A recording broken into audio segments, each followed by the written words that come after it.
Очередная сессия парламента, первая в 2023 году, включила в повестку дня 26 вопросов. И еще несколько в разделе «Разное». А дополнительными стали законопроекты, предполагающие внесение изменений в закон об актах о гражданском состоянии, а также изменения в бюджет Госкомитета по репатриации в связи с выделением средств на поддержку Турции и Сирии после землетрясения. Парламентарии проголосовали за то, чтобы снять с повестки ряд законопроектов, разработанных Комитетом по экономическим реформам. Это законопроект о проекте градостроительного и строительного кодекса и об его введении в действие, законопроект о внесении изменений в закон о приватизации республиканской и муниципальной собственности и ряд других. Такое решение было принято в связи с отсутствием главы комитета Резу Зантария. Единогласным голосованием было принято решение рассмотреть законопроекты на следующей сессии. После утверждения повестки депутаты избрали своих коллег Алхаса Хакба и Алмаса Акаба в квалификационную коллегию судей Абхазии. Парламентарии внесли изменения и в численный состав комитетов, своего рода внутренняя перестановка ресурсов для улучшения эффективности работы. Спикер парламента Лаша Ашуба представил законопроект, регулирующий создание депутатской группы по связям с Национальной ассамблеей Республики Никарагуа.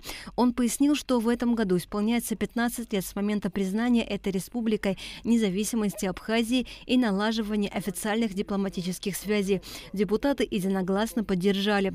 Ввиду того, что истек срок полномочия председателя контрольной палаты республики, депутат Беслан Халваш представил коллегам две кандидатуры на эту должность – Батала Айба и Астамура Аргун. Голосование было тайным. В итоге ни один из кандидатов не набрал необходимого количества голосов. Присутствовало депутатов 32, всего бюллетеней 35, выдано бюллетеней 32, проголосовало 32, недействительный бюллетень 1. За 14, против 17. По итогам тайного голосования Аргун Астамур Семенович не назначен на должность председателя контрольной палаты Республики Абхазия. К сожалению, оба кандидата не прошли. По мнению депутата Наура Нормания, целесообразно рассматривать на должность председателя тех, кто непосредственно задействован в работе палаты с опытом и знаниями. Депутаты большинством голосов утвердили на должность аудитора контрольной палаты Роланда Папба. Законопроект о сельском хозяйстве – инициатива, внесенная на рассмотрение в парламент от администрации президента, который был разработан в целях определения государственной сельскохозяйственной политики. Речь идет о поддержке производителей сельхозпродукции, предоставлении льготных налоговых условий, выгодного кредитования, поддержки внутреннего рынка сельхозпродукции и так далее. На реализацию этого законопроекта планируется выделить 5% от общей суммы годового бюджета республики. Постоянный представитель президента в парламенте, министр юстиции Анри Барцыц отметил, что сумма небольшая, однако она дает возможность для развития. Некоторые депутаты возразили, они считают такие суммы не развитием, а лишь поддержкой того, что есть сегодня. Другие же уверены, что данное решение экономически выгодно, ведь вложив в развитие села, в перспективе можно получить ощутимые поступления средств в бюджет в виде налогов. Несмотря на активное обсуждение и возникшие, возможно, спорные вопросы, законопроект был принят в третьем и окончательном чтении, конечно же, с учетом внесенных изменений в таблицу поправок. Депутат Тимур Бея представил еще один документ о геодезической и картографической деятельности и пространственных данных. Руководитель кадастровой палаты Тимур Сангулия более подробно рассказал о том, какая работа и в каких целях проведена. Лицензионная деятельность, картографическая и геодезическая деятельность, она должна быть расширена, она указывается в данном законе. Также в данном законе распределяются полномочия государственных органов и учреждений, какой из органов чем должен заниматься. Также в данном законе упоминается система адресного реестра, что на данный момент не у всех объектов недвижимости есть адреса. То есть и данный закон принудительно требует, чтобы адреса были присвоены ко всем объектам недвижимости.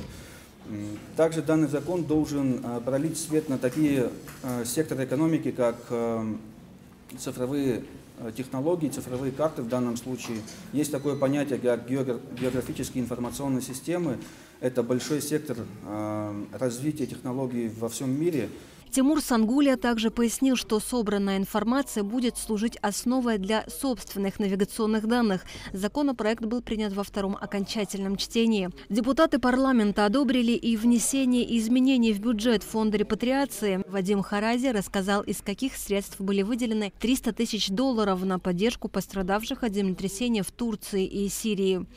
para ari резерв wala tshawir volod izbana guzur yabana резерв hazara tshurdzozur yahab bia ari hamaz yuni million yerbaz khuchpa khuyki diri hana tachurj atskharar sintula يكون خيرحته وبرا جيبش مليون ألف ناس جي صب حرا أبخن لاجر حبويتانا خشورا درا تقتلوا مشنتلوا من خص كافكاز يامو زي تزبانا وزرنس تشم زي رختنا يو يبشمزيس كلمشنو براجع وشكو كليقز رخ راشو بسخيسز ناس أجل قال نقبل خمفة ده حرحجان شال حرا يزس بنا وزر حراهوس ورجع جنجوا حيد حلريز خجلت تسخر على راح بزحنا هرجع حكش حدو بخم قدر. Законопроект об органах государственной безопасности представил постоянный представитель президента в парламенте Анри Барциц.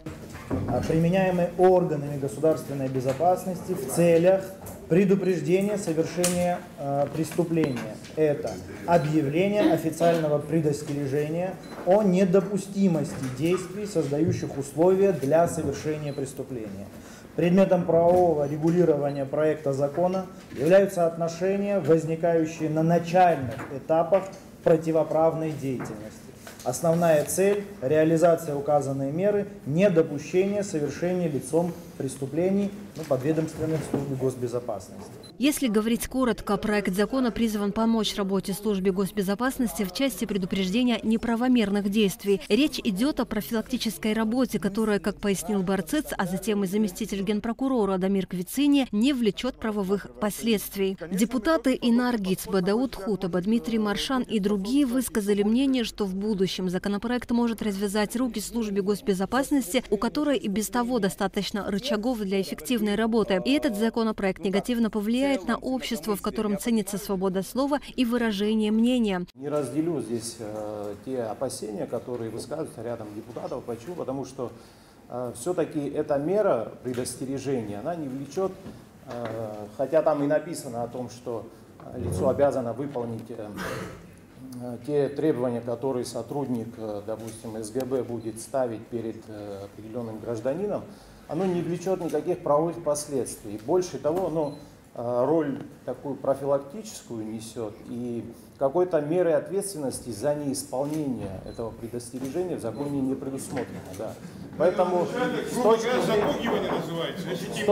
нет, это почему вы так рассматриваете? Это можно рассмотреть с той точки зрения, что лицу разъясняется требование законодательства и указывается на то, что в случае продолжения такого рода действий это может привести к такому-то роду совершению преступлений. Несмотря на то, что и заместитель генерального прокурора, и представитель президента в парламенте привели доводы, отметили специфику работы госслужбы и необходимость данного законопроекта, большинство парламентариев, а именно 16 человек, проголосовали против. Тем самым законопроект об органах государственной безопасности не претерпел изменений. Внесенный президентом законопроект об ужесточении наказание за вождение в нетрезвом виде принят в первом чтении. Наказание рублем поможет решить проблему ситуации на дорогах, считают и депутаты, и представитель президента в парламенте. Предусмотрено наказание в виде штрафа 48 тысяч рублей. В ходе обсуждения прозвучали разные мнения. Кто-то считает, что сумма слишком большая, другие, что нужно установить предельно допустимый уровень алкоголя в крови. Высказывались мнения и о том, что нужно обратить внимание на нормы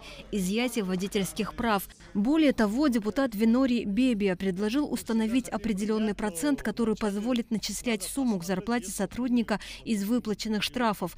Также депутаты согласились с тем, что наряду с изменениями в документе необходима фактическая работа. Речь идет о дорожной разметке в пределах города, которая порой противоречит движению.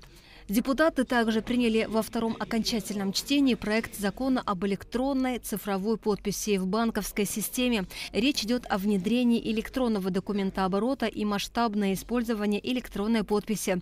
Асида Малия, Роберт Ломи, Алексей Агухава, Заур Кварчия, Абхазское телевидение.